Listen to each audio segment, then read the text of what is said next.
Mm-mm-mm. I know y'all about tired of this P. Diddy trial, and I am too. I really don't know what to say about it, but I was checking Piers Morgan out, and some people on there had some interesting points of views and things to say about it. Let's check this out. Mainly Cassie and exactly what Diddy is being charged with. Now, nobody is saying Diddy's not nasty or immoral or the atomic bomb of freaks, but I haven't really heard anything worthy of a RICO charge, bro. And let's just get into it. Good morning, by the way. Morning. Here's my position. Without question, they've not proven that there's been any corporation or organization that was organized for the purposes of satisfying P. Diddy's sexual needs. Bad Boy Enterprises was formed, I think, in 1998. And the government's alleging that this RICO statute covers those actions of finding Bad Boy Productions. So I think that's like 50 or 60 platinum albums before Cassie even came on the scene. I think That's a good point. that's a horrible failure by them. I don't know if he's walking on everything, but I can tell you I have real issues with the RICO part of this because it's silly to think that when he founded Sean John Jeans, he was really doing that with the knowledge that someday in the future he would meet Cassie Ventura, That was hilarious. Cassandra Ventura, and then lure her into a life of voyeurism and swinging and all of the things that went on it. Understanding that right now his jeopardy, the jeopardy he faces is based upon the horrendous conduct of what he did to that woman in that video. There's no other evidence other than Cassie in this case. Which is one thing I was wondering. If he's not being charged with that, why do they keep showing that video? And then that video is not a video of sex trafficking. That video is not a video of being a crime boss either. It's a video of being a horrible boyfriend and a dude that's in control of himself. Really, it's a video of two dope fiends in a relationship. I've seen a lot of this. Let's continue. And everyone can sit there and wring their hands and say, oh, you know, poor Cassie. And I agree. What he did was horribly wrong. But Cassie also has opened herself up to a little bit of criticism when she says, it's not about the money, but I want $10 million from the Intercontinental Motel, which starts to make it seem like it's about the money. Cassie opened herself up in a lot more other ways than that, bro. And that's a feminine of that.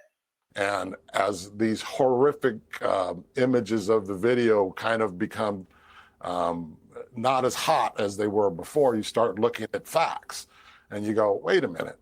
He was in charge of her, yet she was cheating with Kid Cudi, who was That's what I'm saying. his former employee.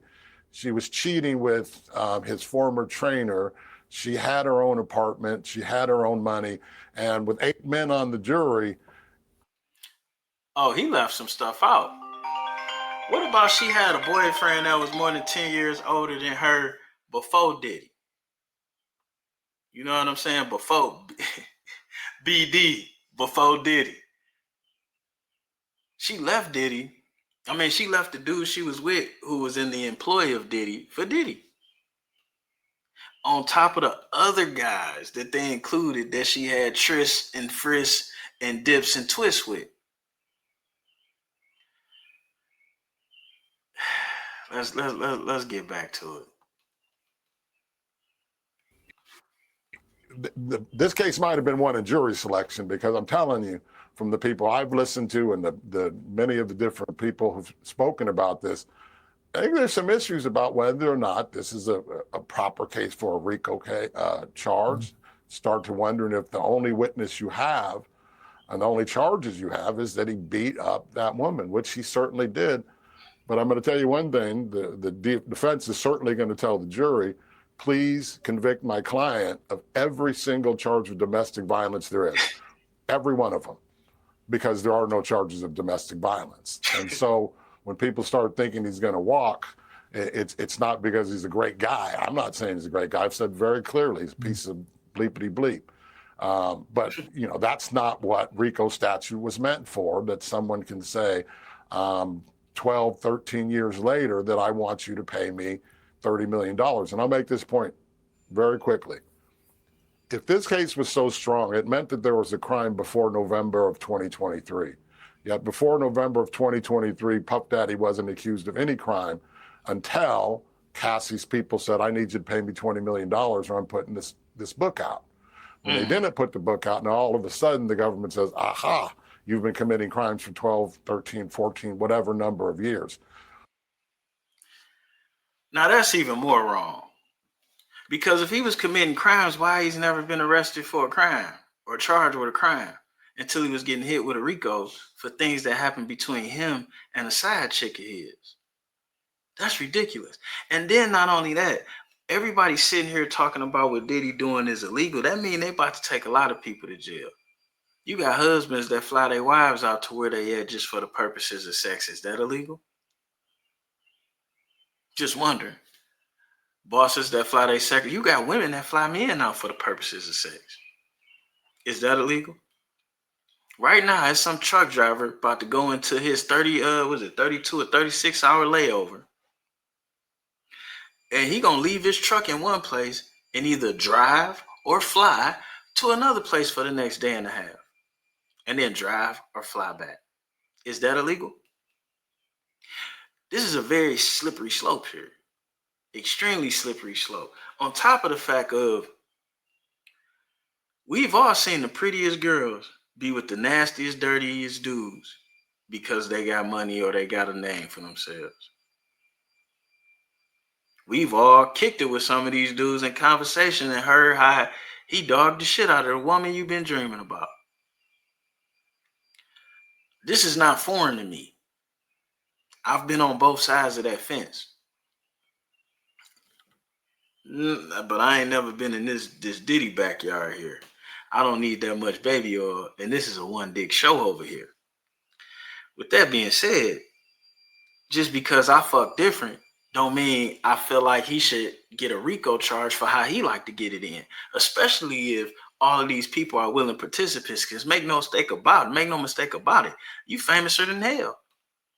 You got a cell phone. Siri, call 911. Look at that. I gotta cut my phone off now. Just that easy.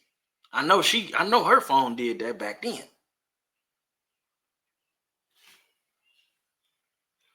That's all I'm saying. As the jurors sit there, they think about that. That's kind of a chilling idea that it's not a crime until you don't pay me money. And so I think the reason that Ray J and Suge have that opinion is because that's kind of the upswelling of opinion right. On the talk shows and talking to people around here. Okay, fascinating. Ariel Mitchell-Kidd, like you said, was an attorney for a recent Diddy accuser. You know, I did a sort of straw poll with my team today, which was split male-female. And I was struck that most of the women thought there was a good chance he may be acquitted, not because he's anything but a loathsome individual who clearly beats up women. And we all saw that with our own eyes from this horrific video. But that is not part of what he's on trial for. And I think as Matthew laid out there, when it comes to talking to the jury, and they the distraction that the eyes are taken away from that because they have to by law, and they're left with just what he's been charged with. At the moment, it doesn't look like this is quite the slam dunk case that everybody assumed it would be. In other words, have the feds just overreached here, do you think? It's not to say, like I say, that he's not a bad person or a woman abuser, but is he guilty of these charges? Is there enough that we've seen to justify the scale of the charges? So first, hi, Piers. Nice to see you again.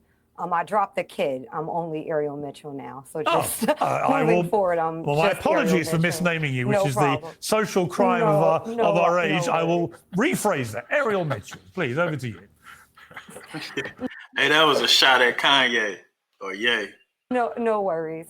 So I find it very interesting how propaganda works.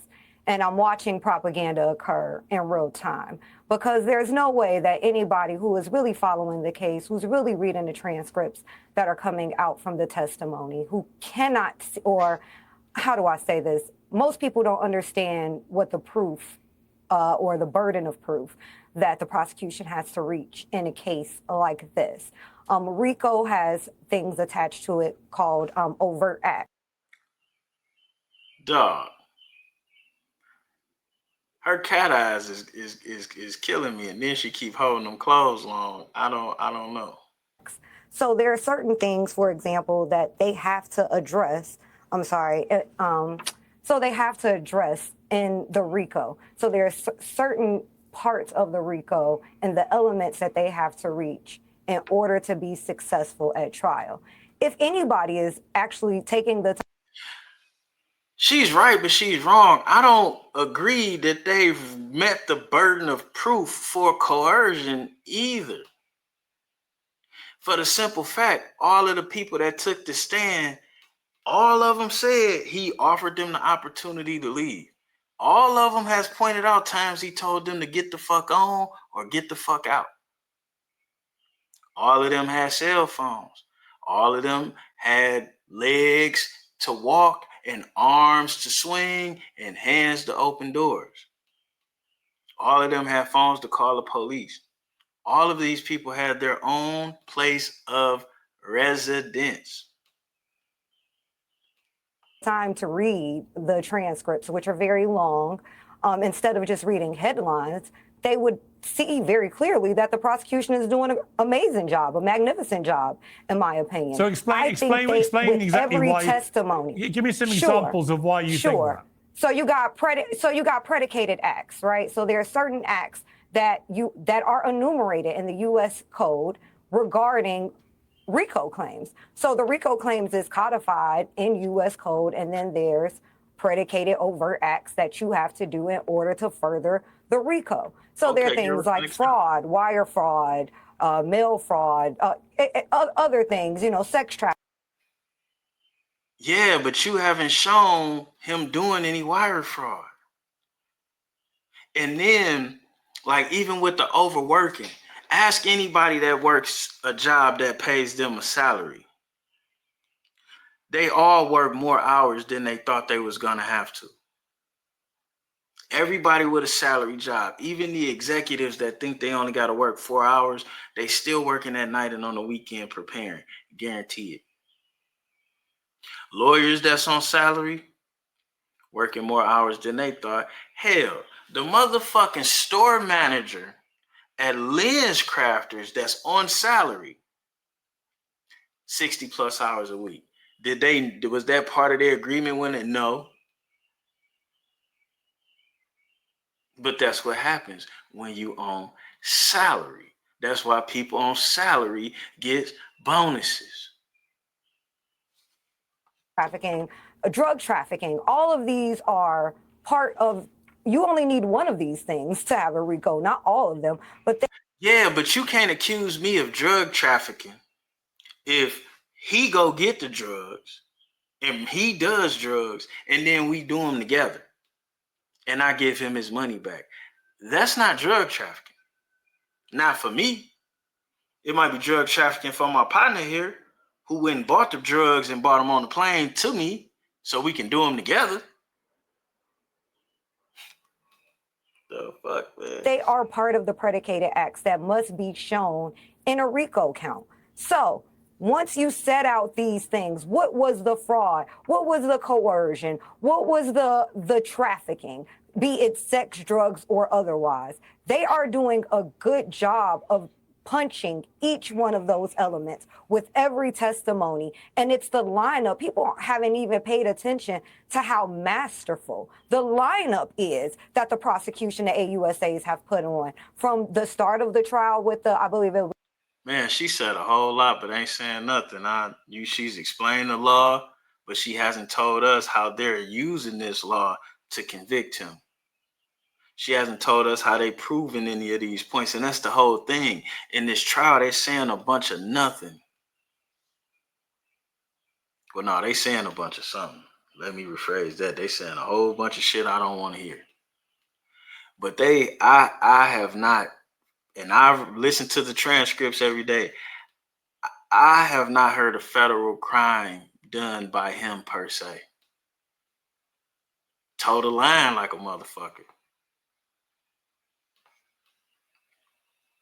was the first male sex worker, and then they went directly to Cassie. And Cassie's testimony has pretty much set up the testimony from everybody else who's come after her, and it set up the majority of the elements that was needed for the RICO claims. Now, the only problem I see with this, the AUSAs right now is that they kind of are doing overkill, in my opinion. I think they've already met their burden. I believe they already met all of the elements they need. Now, I agree with her here with they doing overkill because they already laid their case out and now they're getting redundant. And I think that's going to work against them for sure. To succeed on a RICO. And I'll tell you here, and I'll tell you first, like I've said this whole time, back in July of 2024, I said Mr. Combs was going to get arrested and indicted, and I was correct. When he did get arrested and indicted, I said that he would not ever receive bond, and he did not. And I'm here to tell you today he will be convicted on a RICO charge. Studies show that strength training burns more fat than cardio. I don't think so. And that's the whole thing with this. It seems like people care more about being right in their own opinion than what's going on, what the law is. Well, I appreciate the passion. I do. But he's charged under the White Slave Trafficking Act, which requires that he paid somebody to come out here to have sex. I haven't heard anyone testify or read in any transcript that anyone testified that Sean Combs himself paid anyone. Have you heard that, Piers? I've not heard that any one of these people received we had this character called the Punisher on, who was a male prostitute, and he was actually a very eloquent guy to interview. And he made it crystal clear that over an 18-month period, it was Cassie that did all the negotiating with him and facilitated all the payments. And in fact, Diddy was a kind of bit part player sitting naked in the corner watching the Punisher having sex with Cassie, who had arranged everything. So I can still see how that could be construed by a skillful lawyer as a form of coercion. But as Bill Maher said at the end, at the end of his show on Friday, when you have somebody like Cassie Ventura and she's talking about her love of freak-offs and can't wait to do them, it is hard, I would imagine, to sit in the jury and think, why would... Now just think about this. Now, I'm not a woman, obviously, but just think about this. A woman get the mansions, money, jewelry, all, because obviously Cassie wanted all this stuff, access, famous, and then your man that gives you all of this lets you get on the internet and pick or look at porno and pick the dick you want.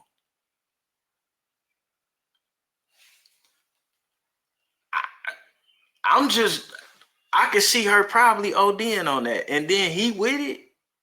I mean, it would be a hard road for me to go down. But obviously it was an easy street for this nigga. And you fought for that. And now it's a federal crime that you was getting something that shit a lot of women would want.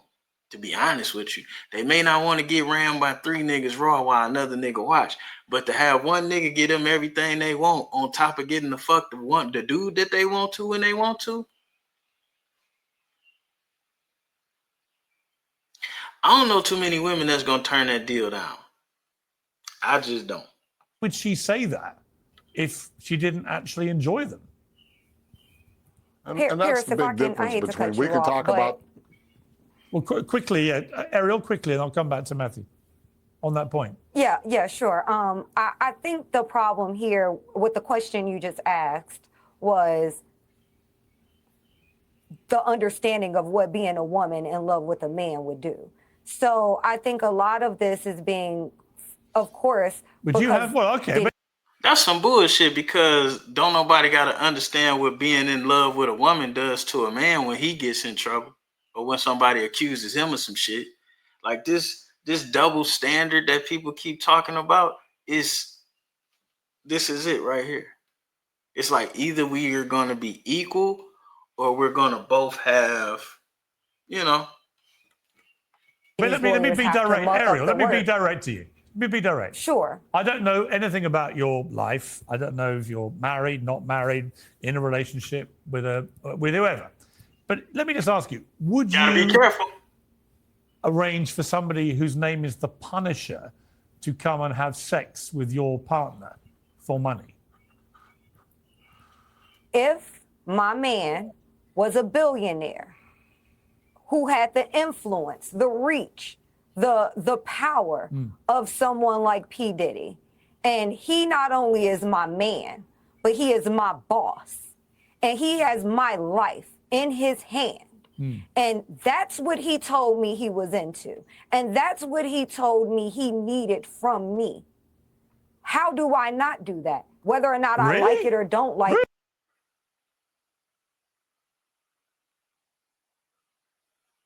What the fuck? And that right there is the problem. You have to have integrity. See, this is what selling your soul is.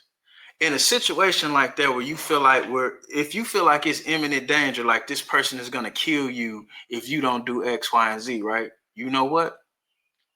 If you feel like that and it's true, that means they're going to kill you anyway. So why would you do something demoralizing, or why would you sell your soul to still have to die anyway? Because make no mistake, this is all a slow death for all of these people involved that's snitching on Diddy. They might make a couple of dollars here, they might get that there, but they're going to be tormented souls. You heard Cassie still taking Suboxones. Now, if you're really trying to get off of drugs and you're using Suboxones, right, it only take you a couple months to walk that down. But if you're not trying to get off some drugs, you could use Suboxones to cover up having a habit, and you could just keep getting high on Suboxones. You see all them people at the goddamn methadone clinic? Them all the J's that couldn't get their hype last night. Believe that. And then you got some people going up there getting it just so they can have that when they can't get to that. Cassie's still a dope fiend. She was pregnant on Suboxone, but ain't nobody catch that. Y'all just gloss right over her saying that shit. And look how she did. Young ladies, your life ain't worth shit if you ain't willing to lose it for protecting it. How about that? Really? What choice do I have? Well, what choice? Seriously, let's talk about it. What choice does she have? I know a ton of people who tried to go away from Diddy, who tried to leave him, we'll call it, and they were not successful. He blackballed them. He hurt them. He tried to kill them. I mean, it's.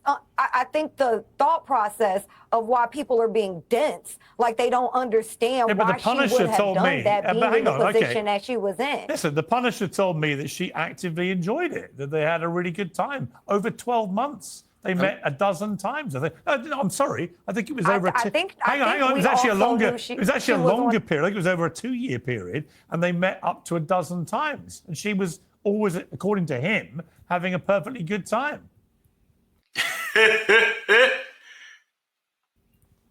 And according to him, did he know whether or not she was drugged? Yeah, I mean, we all. Drugs. She admitted to taking drugs herself. Like, I'm convinced that women hear what they want to hear, or they hear what they got to hear to defend their own actions. Because we all heard that. And then make no mistake about it, this young lady has been hanging out in studios since 15, 16 years old. That's already been documented. The dude that discovered her initially didn't want to deal with her because how attractive she was and how young she was. So he wanted to wait till she was 18 so he would feel more comfortable about having her around these type of environments, because he knew how guys was in the industry. Shout out to Esso. But when he came back to her at 18, she had already been discovered again by Ryan Leslie, who was also 10, 12 years older than her and her boyfriend. Ryan Leslie took her to Diddy. Then when Diddy seen her, he took her from Ryan Leslie. And then it's just been a series of take and take care of and take with that pussy. And then when she got with a regular dude, she had to sue Diddy to sustain their lifestyle. And word on the street is Diddy was still supplementing her after 2017. All know she was not herself. We all know she clearly had to go to rehab for some type of substance all right, abuse let me bring Matthew in. And I think for let me him bring to Matthew say, in. Go ahead. Okay, Matthew. So here's the mistake. Here's the mistake everyone keeps making. That woman who took the stand this month is not the woman we're talking about from 13 years ago. She may be a perfectly spectacular mother, wife, significant other today. The charges go back as whether or not she was calling men up who are the punisher and say, come over and do what you do, and then paying them. And the correct response, if someone says, hey, I would really like to do A, B, and C, you say, no, thank you. I don't want to have someone do A, B, and C unless you want to do A, B, and C. He is a domestic violence. Man, he is absolutely right. And you see her shaking her head. And this is why guys are having a problem with this, because it appears that a lot of, let me choose my words carefully, because I know there's some real women out here that no way, no how on things that ain't in their lane. You know what I'm saying? Every woman got that's another thing. Every woman got their thing, but something ain't their thing. The appearance that just because somebody has money, you should just say whatever or do whatever, or just because somebody is your employer, you should just do whatever. Jobs come and go. People live and die. But who you are is for eternity. Sacrificing who you are just because someone else has something, that's a no-go. I'm not saying you got to be against everything, but if you're against something, you shouldn't be doing any of it. There's no reason to open yourself up like that and do something you want to do. It's a difference between your boss saying, hey, man, you got to clean the bathrooms today, than it is saying, yo, man, you got to lick that toilet. Them two totally different things. Defended or should have been without question. You cannot say that when someone sets up a freak off when Diddy's not even there, in between screwing his trainer and his other employee, that she's hopelessly helpless in this entire scenario. And you have 8 people on that jury who have unfortunately been through or know someone who's had someone who's cheated on them repeatedly.